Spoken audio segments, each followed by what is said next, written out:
여러분 안녕하십니까? CFC 논평입니다. 오늘은 선관위는 총회 선거 규정을 준수하라는 주제로 논평하겠습니다. 총회 선거 후보 등록을 앞두고 일부 노예 후보자 중에서 선거 규정을 위반하여 논란이 일어나고 있습니다. 총회 선거 규정 제4장 제12조 3항에 따르면 이 후보자는 소속 교회의 당의 추천과 당의 연도의 충계 정기노예에서 본인이 참석하여 추천받아야 합니다. 그런데 부평양 노예가 동규정을 정면으로 위반한 채 총회 부회계 후보를 추천하여 파장이 커지고 있습니다.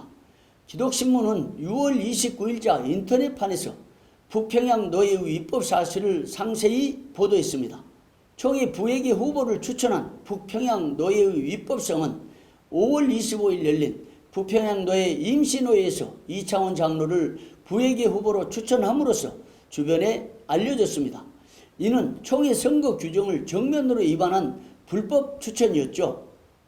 동매체의 보도에 의하면 이같이 불법성이 명백한데도 부평양 노예 측은 여러가지 이유를 들면서 이 후보 등록을 한 후 선관위에 해명하겠다는 입장을 밝혔습니다.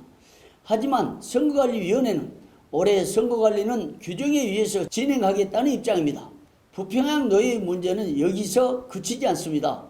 정기노예에서 후보로 추천을 받은 응급부장 후보 이대우 장로가 구두로 사의를 표한 것으로 알려졌습니다. 만약 이대우 장로의 사의가 사실이라면 선거규정 제29조 사항에 따라 이 장로와 부평양 노예가 돌이킬 수 없는 큰 피해를 입게 될 것입니다.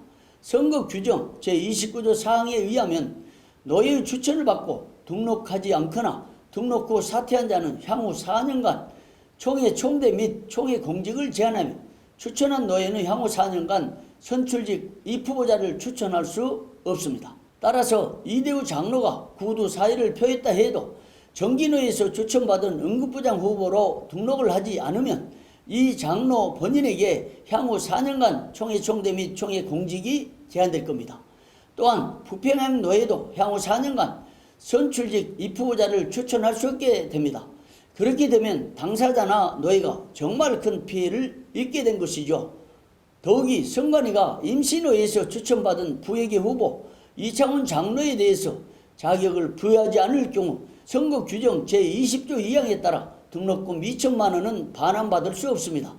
그렇기 때문에 불법이 명확한 가운데서 2천만 원의 돈이 순식간에 날아갈 위험을 무릅쓰고 이 장로가 무리하게 등록을 할지 초미의 관심사로 떠오르고 있습니다. 특히 선거 규정을 위반한 추천으로 인해 개인이 2천만 원을 날린 것보다 더 중요한 문제는 총회 법과 원칙이 무너지는 부분입니다.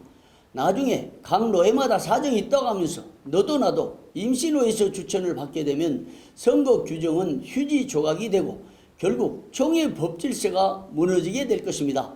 이런 식의 나홀로법, 나만의 법으로는 총회를 제대로 섬길 수 없습니다. 법문으로 명확하게 정해진 규정 하나 지키지 못하고 어떻게 총회 임원을 맡겠습니까? 총회 선관위는 선거 규정을 철저히 지켜서 총회의 법 질서를 바로 세워주시기 바랍니다. 지금까지 CFC 논평이었습니다. 여러분 고맙습니다.